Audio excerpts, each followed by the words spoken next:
greeting, and it meant sunshine, which, oh, melted my heart. All these hunky uh, Russian soldiers giving me a sweet little nickname. It was awesome. So, Sonnishka. Yeah, thanks, Russia. So Sol meaning sun, and there's plenty of sunshine in you. And I think with what you've been through, you've got to have a very active solar plexus. Solar plexus You. meaning having a lot of courage to face life. So you've had a bit of an interesting journey. Take us back to the past. What was happening before your cancer diagnosis? Yeah, so I've spent my entire life being a very healthy girl. I'm a fitness professional. I started teaching fitness when I was 14. Up until that point and beyond, I was very heavily involved in sports. And yeah, I mean, I've built my entire life over helping people live better and live longer. And then in 2019, yeah, 6 weeks after a crystal clear mammogram, I got out of the shower, rubbed my under boob. I had an itch, and then I found a sizey lump there. Within a week, I found out that it was cancer. It had already spread to several lymph nodes. And a surgeon told me, hey, it is cancer and it's running through you like wildfire. We need to treat you urgently and aggressively. And so they did. And so I had 15 months of chemo, 33 rounds of radiation. I had some surgeries, and it was brutal. And I was ravaged by the treatment, really. But I kept my head above water by practicing what I preach, by continuing to pursue as much healthy food as I could and to do any sort of exercise when I could. And I was a very sick person, so I certainly couldn't do the things I was doing pre-cancer treatment, but I did enough to keep me afloat. And then, a year later, after I finished treatment, I ran the Boston Marathon. So all this fitness talk really works. Wow. So when you got the diagnosis, what did that process look like? What did you actually go through? Um, Hell, I mean, it's interesting. I am a bright sider. I was born with a smile on my face, and Solnishka. They got it right. Solnishka. That's right. That's right. They nailed it. I am always looking at the positives. But because of the rapid pace at which this cancer was moving, I was convinced that I was dying. It was instant. At first, when I found the lump, I thought, oh, I'm not going to cry over milk that hasn't spilt yet. But once we got more information, I just thought, Jesus, I'm a goner. And I'm going to make that perfect tragic tale, fitness expert, vegetarian. She does everything right. And then she dies a tragic young death. And so I was stressed about that. I certainly was really brokenhearted over missing my children's future, Ginger and Parker. That was really the thing that was crushing me the most. And so I had never in my entire life experienced such stress. If you put all the stress that I endured cumulatively up until that point, it did not compete with the amount of stress of facing cancer and death. And it took a couple weeks, but once my doctors got enough information, my oncologist was able to say, listen, we have a plan to cure you. So you're going to have to endure the cure. It's not going to be easy, but we will get you to that finish line. And, you should be okay. And so I chose to believe him mostly. There are certainly a bunch of days, like I'm sitting in my office right now, but I do remember halfway through my treatment looking around, just thinking, gee whiz, if I kick it, if I kick the bucket, everything in here is just garbage. So you start thinking about the value of things in your life and what happens if and when. So it was hard. It was really hard. Mhm. When you first I found out that you had the cancer once it had been confirmed, what were the range of emotions that you went through? I mean, it was just sad. It's interesting. I was sad and I was stressed, but I had to tell my children. So I didn't tell them when I found the lump. I didn't tell them when I had the biopsy. I didn't tell them when I had the scans. But once we got the information, I thought, okay, now I actually have to tell them, right? And even though I was pretty convinced that I was a goner, I sat down and told my children that, bad news, good news. Bad news, I found a lump. I've got scans. I do have cancer. The good news is I'm going to be fine.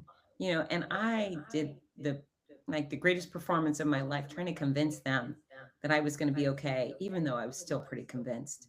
that I'd be dying soon. It's just cancer's really hard. I mean, just think of every worst emotion you've ever had all at once. It was tough. And what about Ginger and Parker? What was their response to it? Yeah, so he was 13 at the time, she was 15, and I could have told them together. I mean, they're a team, they're a brother-sister duo, but they're emotionally very different. And so I thought I would tell them separately. And so Parker, I pulled him aside and I had the bad news, good news conversation with him. And I told him, listen, I'm going to look kind of weird because I was definitely going to lose my hair. I'll look kind of weird. I'm probably going to feel kind of bad, but I'm going to be just fine. And he said, his response was, you're going to look so cute bald. And he just was full of love and comfort, which was really great. It turns out later he confessed that he definitely thought I was dying too. Like my big performance didn't actually work, but he kept a stiff upper lip from me. And then he went off to do whatever. And I brought Ginger out and I told her, and she just wailed. I mean, it was agonizing. It was as though I had died. She was so sad. And I can only imagine. Like, my mom had back surgery when I was a kid, and that was really scary. To have your mom, and she and I are very close, um, having cancer, and she just, it was really tough on her. It was really tough on both of them. But um, it wasn't too long until they were quickly making fun of my bald head. And, they were very engaged in school and sports and activities and their friends. And so kids are resilient. And I kept as much of my misery away from them as possible. I never took them in for chemo. I never brought them in to see me get poked or prodded. A lot of families do that. They're like, we're going to take the kids to chemo. I thought, no way am I going to bring them into this terrifying environment. And it worked for us. It worked for us. It was hard on everybody, but I continued to travel, do the keynotes and do the race announcing. I got on 30 planes out of my hometown to go do the work that I love. And whenever they had a sport or a ceremony, I showed up and I had a smile on my face no matter how bad I was feeling. And I made some really good choices. And it made it, I think my decisions made it easier slash harder on me, but much easier on them. Hmm. I went to an oncologist recently just to have my health checkups done. Everything was good, and then Right. I started to have a sore back. So I went to the back specialist, and the back specialist did an X-ray. That was fine, but then they sent me for an MRI, and nobody prepared me for that environment. And I walked in on time. I thought it was going to be maybe a 5 minute procedure. And they said, put your gown on. I put the gown on. I came back into another room. It was freezing cold. And then I could hear this thing in the background. And I was looking around going, what the fuck is that noise? And then they walked me into this room and I'm like, oh, that was the MRI machine. And it was Yeah. ginormous. It was this big round looking thing like a Yeah. giant donut. And then this bed came out. It was like one of those beds they pull out dead people in the morgue. It just kind of Hmm. came out and they said, hop up here. That wasn't too bad. They put a cage over my chest. That wasn't too bad. They had my hands up behind my head. That wasn't too bad. And then the machine sucked me inside of it. And within a split second, I started to feel really anxious. I had heaps of fear. And I thought to myself, I'm having a panic attack. And I felt claustrophobic. I felt that the whole world had shrunk down around me to something Yeah. like the size of the pin. And I was in the machine, and my shoulders are fairly wide. There must have been about a centimeter gap on each Right. side. My nose is pretty long, and I reckon it was about 1 inch away from the inside of the machine. And then it came in behind my head. And I thought I was going to piss my pants. I was so fucking scared. And I started to press the button and they ran and said, what's wrong? I said, you got to get me out of here. They said, but we've just started. And I said, I can't stay in here. So they let me out. I went to the bathroom and I must have released every little bit of liquid inside of my body. And it kept coming out. It kept coming out. And I gave myself a really good pep talk. And I then prepared myself for that journey. And I had about 3 minutes. But the shock came because nobody prepared me for the environment. I had Right. no idea what was to come, and it was frightening. So it's funny, and my noisy cancer comeback. So that's one of the books in the healthy cancer comeback series. I actually have a new book, You Supercharged. I want to talk to you about that. But in noisy, that's my memoir. That's the story of my diagnosis and all the crazy experiences that happened during treatment and while I was traveling around America announcing races, etc. But I had had MRI before. Now I am claustrophobic. I'm a girl who, if too many people get in the elevator, I get out. I am. I don't shut the door until the car's on. I have all the. I'm not a lunatic. I'm very type A. I can control myself, but I am very claustrophobic, and so I was already a little hesitant. Well, I was very hesitant about the MRI. I was dreading it, and I had to have it before I started chemo. So I go in and usually, like you said, you lie on your back and they shove you in. It's like a little coffin type thing. Well, for your breast MRI, Mm. I go in and the lady says, lie down on your face down. She said, lie down like Superman. And that was different than the MRI I had previously from my hamstring or whatever. But so I immediately lie face down like Superman, and she takes these plates and she clamps me down by the boobs, literally, boom, pins me down, grabs each breast with these like metal plates. And so now I'm stuck there. I'm stuck there by the boobs, face down on this thing. And she shoved me into that machine. And I had the feelings you did, but I lost it. And again, I am so controlled. There was kicking, there was screaming, there was begging. I just completely lost my marble. I felt like she had shoved me in a coffin, put a big tube sock in my mouth, and shut the lid. I went bonkers.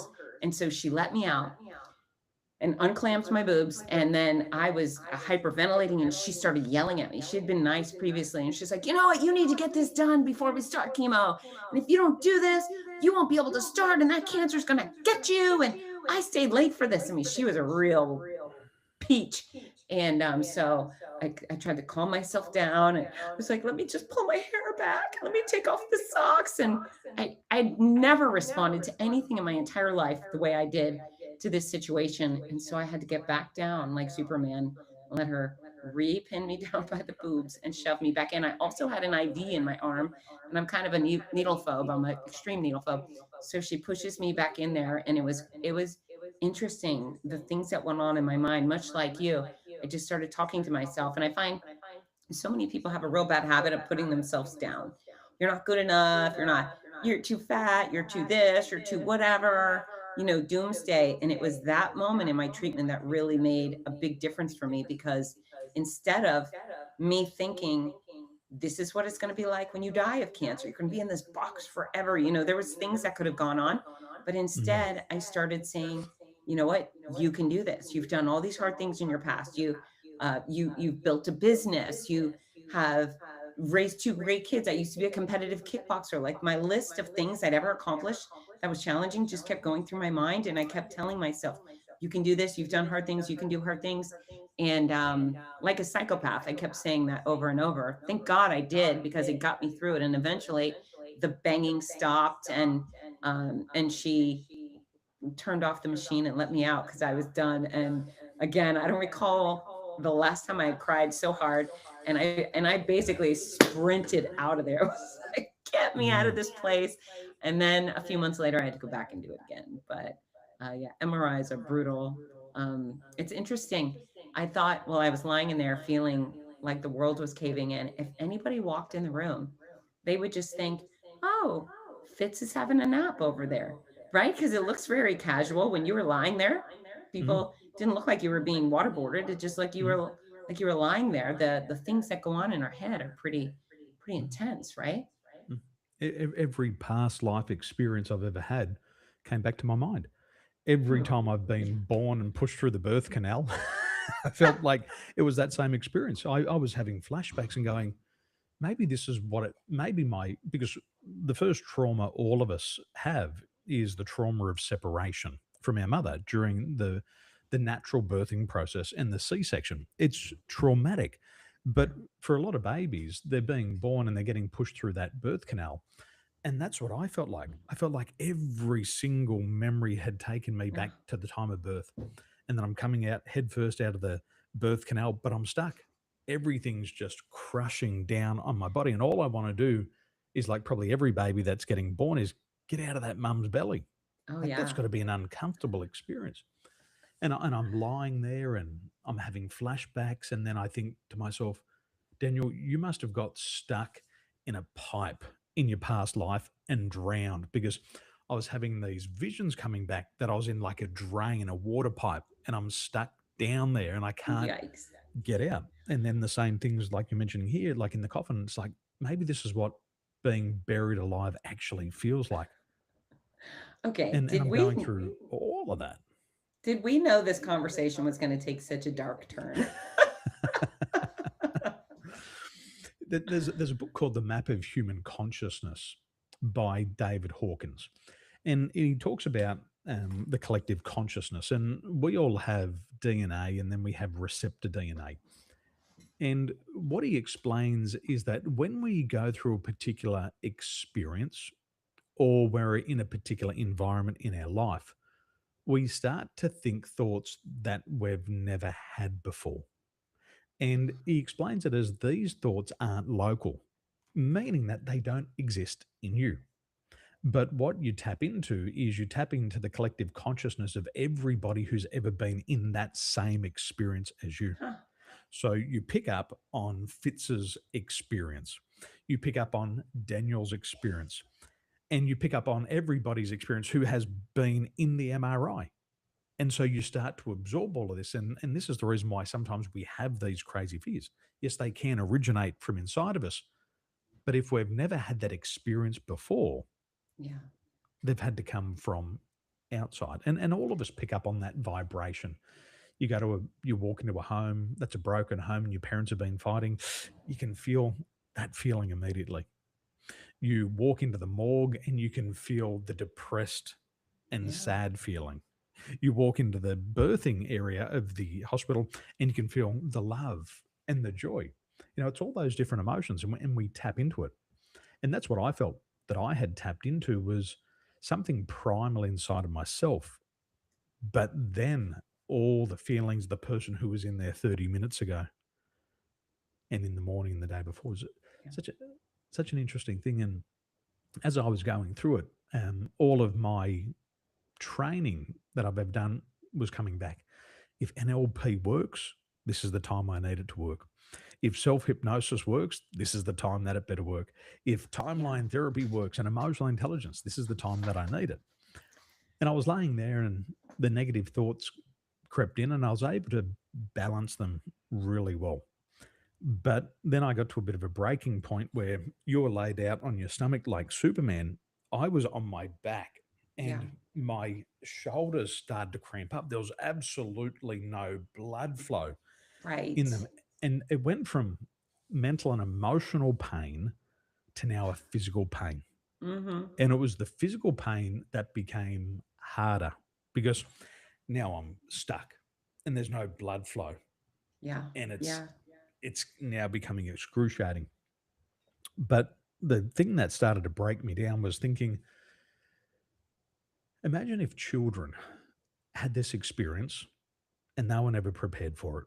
Like, okay, you and I, 40 years of life experience, but you put your 7-year-old in there Right. and they've got old Miss Cranky Pants talking Yeah. to them like that. And if she talks to you like that and you've got an inner child, she's going to be speaking to every other child like that. It's not going to change. Imagine that experience. And that was the one that got me. If my kids Yeah. had to go through this. Yeah. Well, that actually was one of the real saving graces for me. As early on in my diagnosis, I just decided, even though having cancer was horrible, I was so lucky that I wasn't a kid with cancer. And we have a Mm. pediatric oncology unit really close to where I live. In fact, I just had the director of that pediatric oncology department on my podcast, The Fitz Show. He's incredible. But I thought about those babies, and that allowed me to tamp down any consideration of why me. Never once had why me. That pity party did not Mm. come. I did not feel victimized.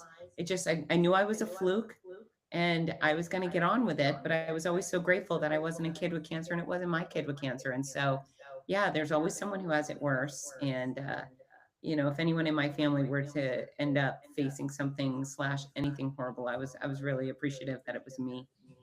Mm.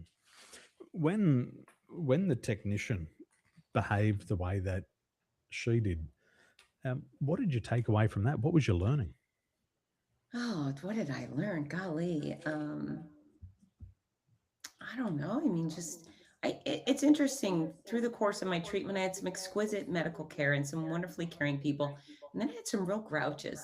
I don't know what I took away from it, but there was a few times where I just thought, folks, you guys are dealing with cancer patients. It's not like we came in with a sprained ankle or even a broken ankle. Mm. Cancer. I think if you're a cancer professional or you're an oncology professional, you are entitled to 0 bad days. You just Mm. don't get to do it. You have 0 bad days. I was hospitalized one night. Nurse Ratchet, man, she was as mean as a snake. And I just had a few folks that were pretty horrible. And I don't know what the lesson was. Well, speak up. I have told people since, don't touch me. My last oncology visit, so I still go and get checkups. And his new assistant person, she brought me into the office and she was going to draw blood, but before she drew the blood, she was just talking to me. She never once smiled. There was never a how are you. She was like as if I was a car. What's going on? Da da da da da da da. And she came out and I said, "You're not taking my blood. You need to go get someone else." She's like, "No, I'm going to do it. It's my job." And I said, "No, you're not taking my blood." She's like, "No, I have to do it." And I said, "Ma'am, you haven't smiled at me once. You haven't showed any concern for my comfort or well being. So you're not sticking a needle in my arm. You need to go get someone else." And she did. And so, maybe that was a lesson is to start opening my mouth and not tolerating poor care. But I don't know. I don't know. The only people I can control are myself, is myself. Mm. There's plenty of studies in medicine, and it comes back to the physician. The recovery of the patient is a direct influence of the physician's consciousness. So what it means is that somebody who has a lot of care and empathy, when they draw blood, the patient hardly feels the needle. Mm, But when somebody lacks emotional intelligence in that area, doesn't have compassion, doesn't have that emotional sensitivity, then the patient feels the pain of the needle. yeah. They often don't get the right vein or don't get it in the vein, and then the bruising increases afterwards. Oh, yeah. So I mean, the golly, physician has a huge influence. I've had a few medical procedures where the worst thing I was the bruising around the IV. Mm. Like, how do you not do Same with that me. really well? Just because you do it 100 times a day, Yeah. this is the first time for me in maybe 100 days. Hmm. It's a different experience. And I was having another conversation with some doctors recently, and it revolved around taking your own medicine. So in my business, we have detection services, and as a family, we always use our own technologies for detection. And every time we go through that, you go through a different range of emotions because you're learning something new about yourself. But we also have corrective tools, and we always use those corrective tools on a daily basis. So we're always familiar with the customer experience. Yeah. But the technician on the MRI, when was the last time you actually got into the machine yourself, if ever? When was the last time you went through radiation, if ever? It's a Right. very different experience for the technician versus the patient. And I think overall, not just in medical, but in holistic health, a lot of physicians have lost that bedside manner. They're too busy focused on ticking the box. Let's get through the patients 5 minutes, 5 minutes, 5 minutes. And they're so busy looking at the thing that they forget the person. Yeah, for sure. And that's what I'm learning through my own experiences is that one, I really value it when somebody steps me through the experience. I have an acupuncturist. It doesn't matter what needle he puts in me and where he puts it, it's enjoyable. Hmm. But his colleague, wherever she puts in a needle, I'm jumping, I'm hurting, I'm limping for the Yeah. next couple of days. And it's in my experience, it's the consciousness. One cares, one does it with love. One does it because the book says this is how it's done. Technically, it's right, but spiritually, it's it's disturbing. Yeah, yeah, for sure, for sure. It's nice. I wasn't a car having my tires changed when I went in for treatment. I was a person who was scared and certainly could feel the everything. You know, I was poked probably 200 times or more over the course of 15 months, and I felt every last one of them. It compounds. It's one on top of the other. It's like when I have some Yeah, acupuncture. If I had some acupuncture yesterday and it's sensitive today, it's going to hurt more. Those needles yeah, going in the same place. It yeah. compounds. As you're going through your experience and the treatment, the radiation, the chemotherapy, what does a normal what did a normal day look like back then? I mean, I hate to say I enjoyed radiation, but radiation was my least horrible form of treatment. So it was quick. I'd show up and check in. I'd spend a few minutes in the waiting room. They'd bring me directly back to a locker room to change into a gown. And then I'd go into a big room with a big machine, much like the MRI. And I just lie down on a bed once again with my arms above my head. Trust me, I was a modest girl before breast cancer. And then it was like, okay, let's see your boobs every time. So I became quite comfortable just being like, whatever. But yeah, I'd lie on the bed and then for 15 minutes, and they'd kind of mark me, and I had these little stickers with X's. Sometimes they tattoo patients. Thankfully, I was not tattooed. I just had these permanent stickers on me for a month and a half. But yeah, they would align their machines, and then it would do little loops around me for 15 minutes, and I would be there with my thoughts. Thankfully, they'd play some country music on the radio for me, and then they'd let me up, and so I got no pokes, and nothing hurt. And then I'd go get dressed, and on the way out, they always had fresh baked cookies. So I'd get myself a cookie and leave. And I was still doing chemo at the time, so I was dealing with those repercussions, those consequences. But radiation to me was just so much better than chemo. So I did fairly well with that. I did not have severe burns. A lot of people have terrible, terrible burns.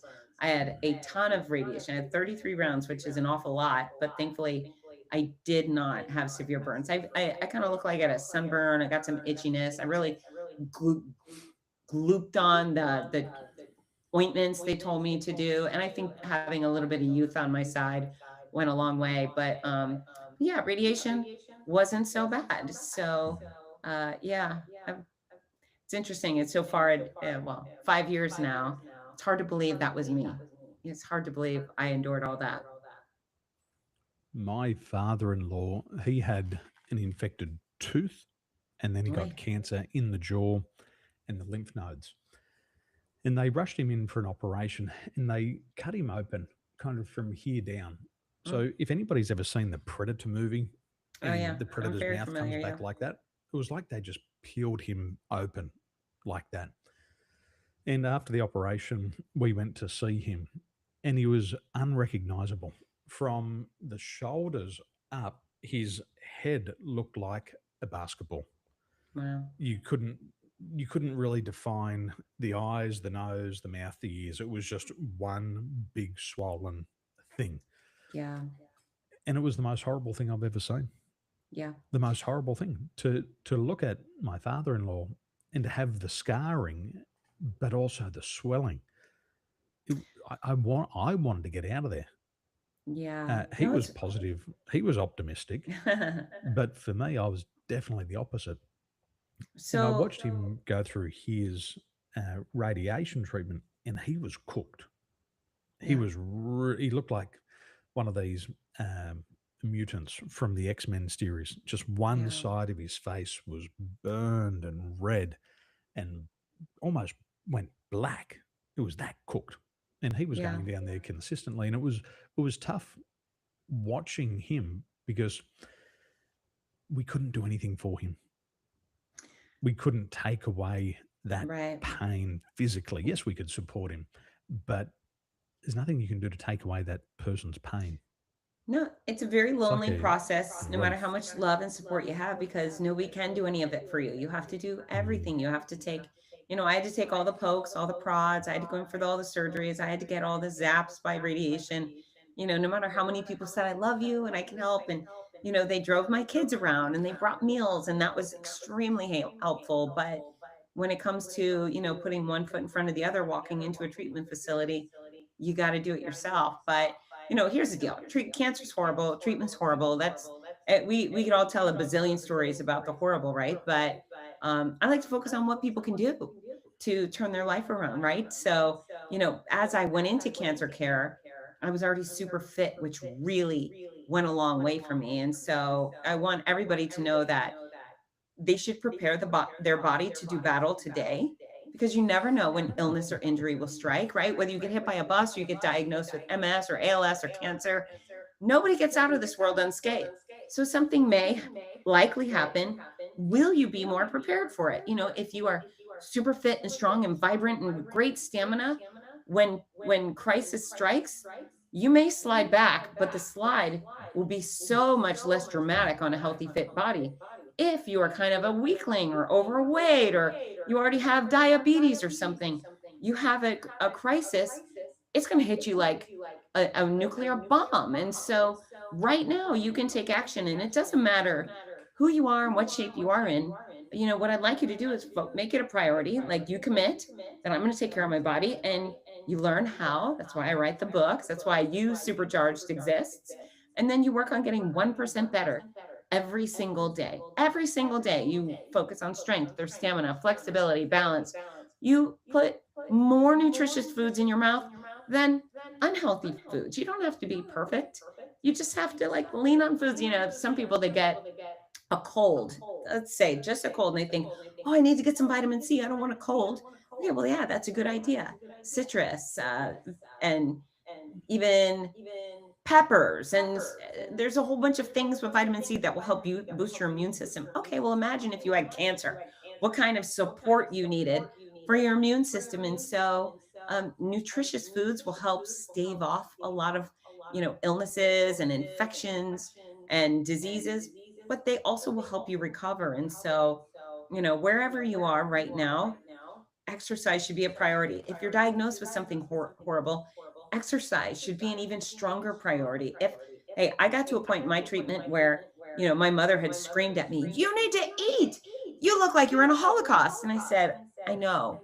I was 110 pounds soaking wet. I was gray. I was bald. I mean, all the bad things.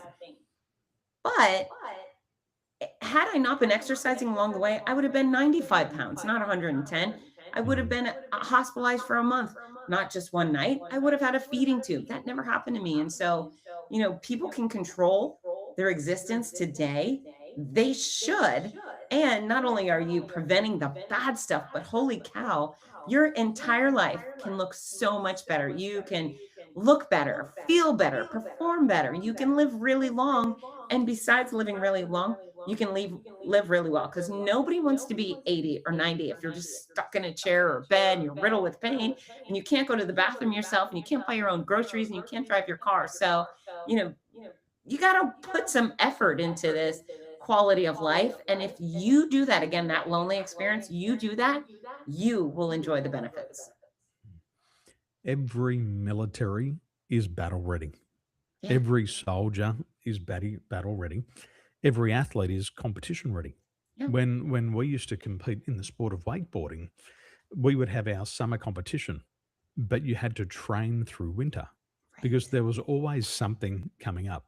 If there was a photo shoot, you wanted to be competition ready because competition, you're always at your peak, but you Hmm. had to remain and retain that baseline. And I think that is really important for all of us in life is you got to keep your for men, you've got to keep your body battle ready. If there should be a perpetrator, if somebody should have tried to attack you and your family, you should be ready. You should be ready to defend them. And you got to be physically fit to do that. Mums, maybe you decide that you want to have another child. You should always be fit and healthy, ready to conceive. Oh, It's the or absolute minimum. what if you need to fight for your life? What if there's an attacker? Can you get away from an attacker? Can you? chase down your dog running down the street to protect your dog, right? Can you lift your grandchildren? Can you lift yourself? There's a bazillion reasons to be fit. Do you want to sleep better? Do you want to stand up straighter? Do you want better confidence? Do you want better posture? Do you want, do you want to meet the love of your life? Do you want to do better professionally? It's proven that fit people get better opportunities, not because their body is sexy, but because when a future employer sees you walk into the room, you have a little bit of swagger, right? You come in and then he thinks, hot damn, that person has energy and confidence and probably has the stamina to get the job done.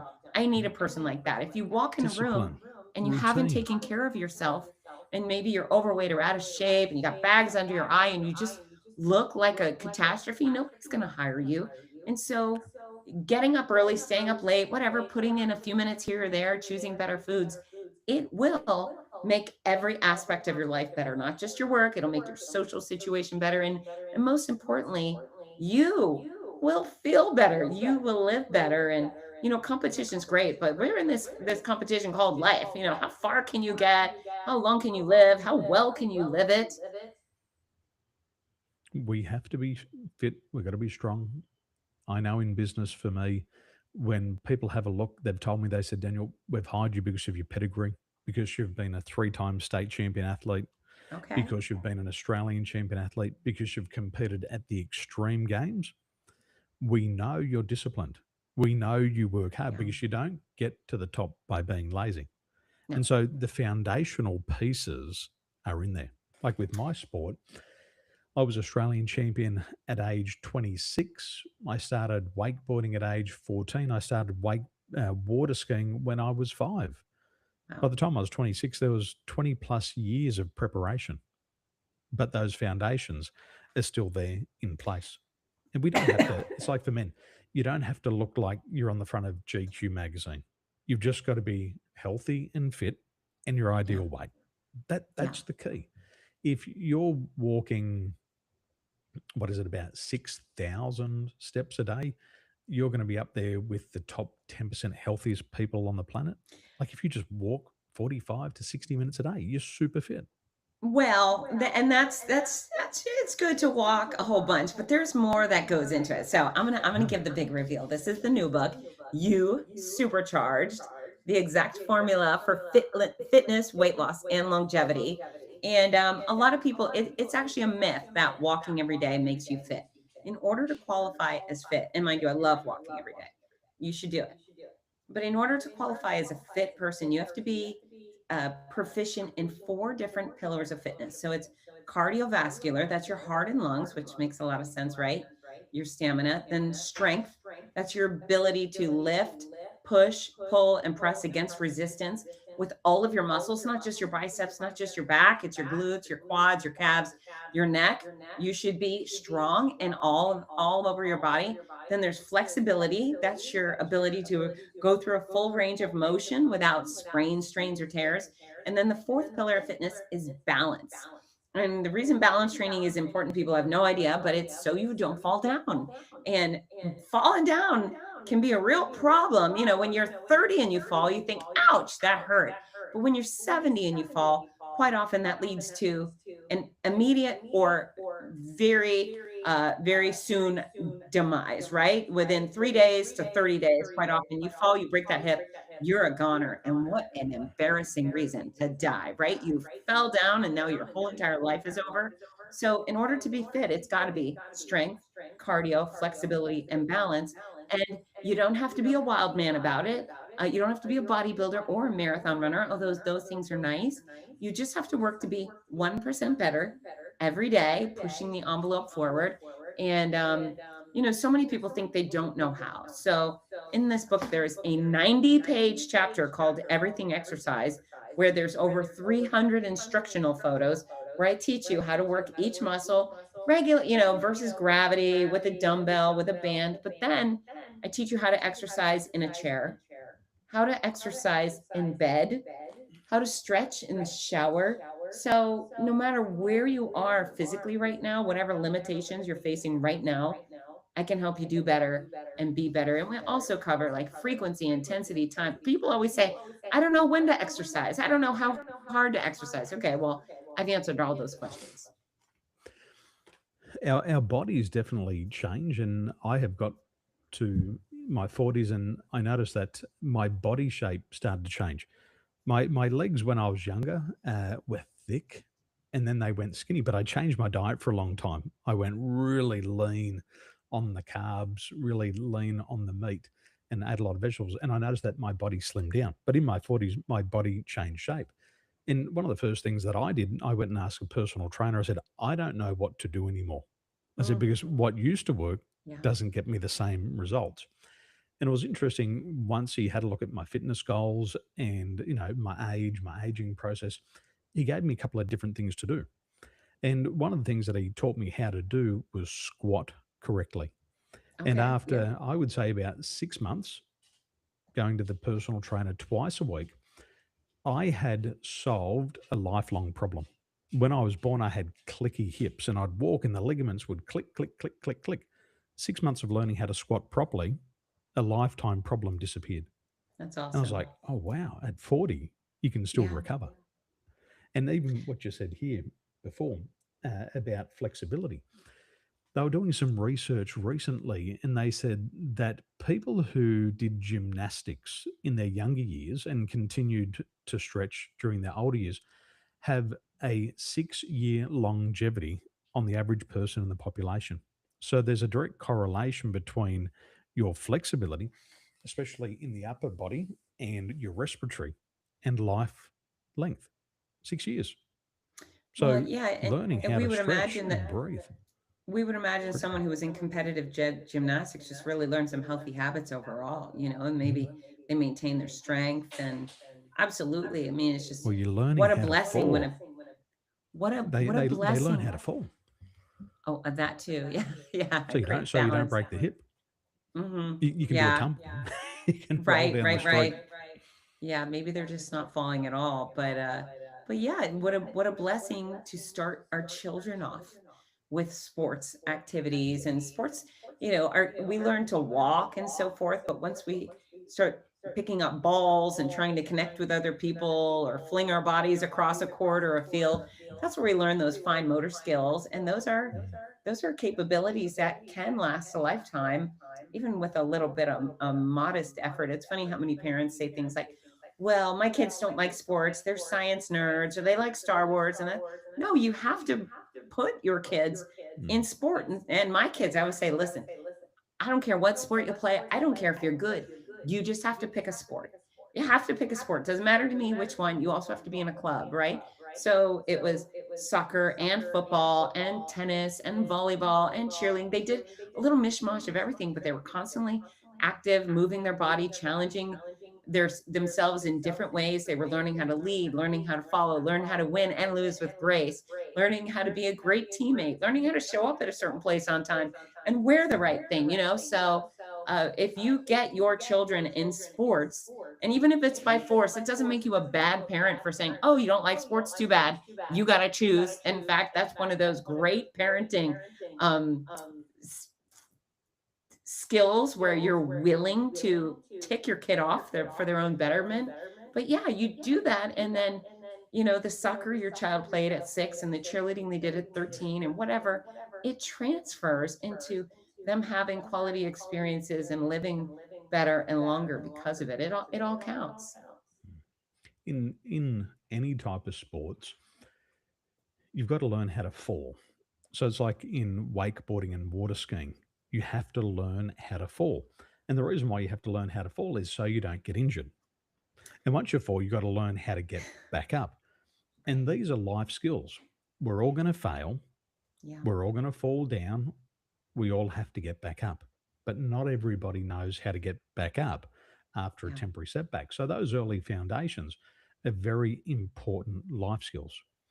When we're playing sports, we've also got to learn how to navigate fear. Hmm. It's easy to sit behind the television and be an armchair quarterback. That's the easiest position on the field. That's right. But to be out there dealing with the fears when you're maybe 5 foot and the other person's 6 foot tall, you got to learn how to deal with that fear. Yeah. When the other team is on a winning streak and you're on a losing streak, you've got to be able to deal with those fears before you go out and whilst you're on the field. And they're very important life skills, skills that Right. you need if you want to have a career in the future. There's Yeah. skills that you need to have if you want to own your own business in the future, because Yeah. you're not going to get everything your own way. Playing computer games, you might get frustrated, but you're never going to get a bruise. You got to learn Right. how to And you're fall. You never can't doing it. press the reset button on life. Yeah, You can and set you're it never doing on a it game. on the public square where everybody's judging you, watching you fail, watching you succeed. It's, America here, we've got some pretty big deal sports and football. And, I look at these young men out there throwing in at the pigskin, American football, right? I think, golly, what an intense amount of pressure to have millions of people watching you play, the pressure of your entire university or your entire state has all their hopes and dreams on you throwing that ball or catching the pass. It's really, it's very courageous. It's extremely courageous. And, anyone who thinks that sports are for dummies, uh, they just don't get it. They need to step into that limelight, whether it's pickleball or tennis or volleyball. It doesn't matter. Just get out and do something. And even if you're really bad at it, do it anyways. It will make you a better person. Well, you realize when you're playing sports that the rules are broken and the referee is not always fair and the referee doesn't catch everything. Yeah. And nobody's going to save you on the field from a big hit No. if you're playing football. You also realize that you can't control the elements. You might have to play in the snow. You might have to play in the sleet. You might have to play in the stinking sun. And you've got to be successful in all conditions. Yeah. And that's life in business. If you succeed in a strong market, that doesn't presuppose that you're going to win in a declining market. Right. In sports, you've got to learn to win in all conditions.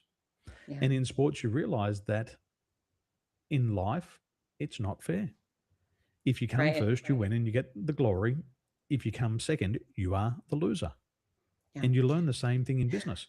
You attract and get the client and get paid, and you eat, or you don't. This is life, and you learn that in sports. Yeah, the other thing is sports can be really, really fun. It can be such a good time and they could take a load off your mind and make you happy and bring you friends and just a lot of joy. So yeah, I mean it's serious and important, but it's also just really fun. That's a lot of quality to our life, right? I think all most of the good times in my life have been attributed to sports. You have a lot of fun. You got to learn to get along with different characters. Once Yeah. you're in a team, you realize that the coach picks the team, and now you've got to adapt to all the characters. And there's going to be characters on that team that you wouldn't necessarily want to socialize with. But during that moment, you've got to build that bond. You've got to work together. And if you don't work together, you get the immediate response of a loss. These are important life skills. Yeah, for And I sure. believe that people who have foundations in sports, when they have health concerns in the future, they already know the limits of their body. They know what pain they can endure. They know when to tap out. They know to ask for help. They know that physiotherapy is important. They understand that diet is important. I went to the doctors recently and they gave me some advice and I wasn't quite sure. So I kind of went back through my mind of what have I been through in the past and I've fixed this problem myself. And I got back to dehydration. The problem with my body was dehydration. And nobody had ever mentioned that to me. And I thought, this is a seasonal thing. Whenever summer starts here, it doesn't get below 30 degrees. It averages out at 35. We hit 50, and then my blood boils. And so I thought to myself, I'm probably dehydrated. So I went and listened to some athletes talk about creatine. And then they talked about taking creatine and, 5 milligrams a day will get muscle saturation. You'll have muscle saturation in 7 to 14 days.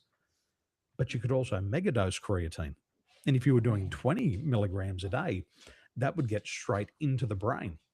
So I started on 15 milligrams a day, and a 6 month back pain disappeared overnight. Wow.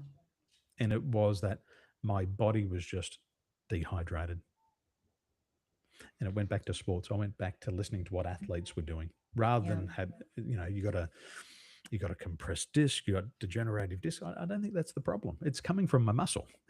And I Well, our figured it out. bodies are the great majority of our bodies are water. Our Mm. organs, our brain, everything, mostly water. I asked my children the other day, I said, have you ever cut yourself? And they said yes. I said, what percentage of your body is water? They said about 80%. And I said, did any water come out of your body when you cut yourself? And I heard that recently. I thought, I've always heard this 80% water, but the water in our body isn't water like we see coming out of a tap. It's more like a gel, Yeah. and it's thick, and it's inside the muscles. And we've got to remain hydrated. Key to so much health, even mental health, emotional processing. If we're dehydrated, it's very hard to communicate with our right and left brains. It's tough. A lot of people that I see who suffer from anxiety are drinking way too much sugary drinks and not enough water. Depression, they need to be able to flood the body with water, because when we release emotions through the body through defecation, urination, perspiration, and exhalation. And for every woman who's been constipated, they know at the same time they have emotional imbalance because the toxicity can't pass down through the body. We also know that if we're dehydrated, we're not urinating enough. The toxins can't leave the body. We also need to have perspiration. And when we're doing sports, we're exhaling and the emotions leave the body. So a lot of people don't realize that grief affects our lungs. So when we start to exhale, we're also releasing these chemicals out of the body. So we've got to remain hydrated so that the body can function correctly. Even just for emotional stability, we need to remain hydrated. We've got to do it. So your book, where does it start? What's the journey? What do we learn? Yeah, well, this is they're calling it the Bible of fitness. It's absolutely anything and everything people need to know to live better, live longer. It's You Supercharged, because the goal is to take whoever you are and make you the absolute best version of yourself that you can be. There is really no limit on that. And there's certainly nobody who can't be supercharged. Some people think they're stuck. They're absolutely not stuck. This is the kick in the can you need, plus all the information. So, one of the things that has been a real problem for me over the years is the amount of money, the billions of dollars spent on diets and pills and powders and weight loss supplements and all the garbage, the snake oil, the lies. And so there's none of that in here. It's built on truth.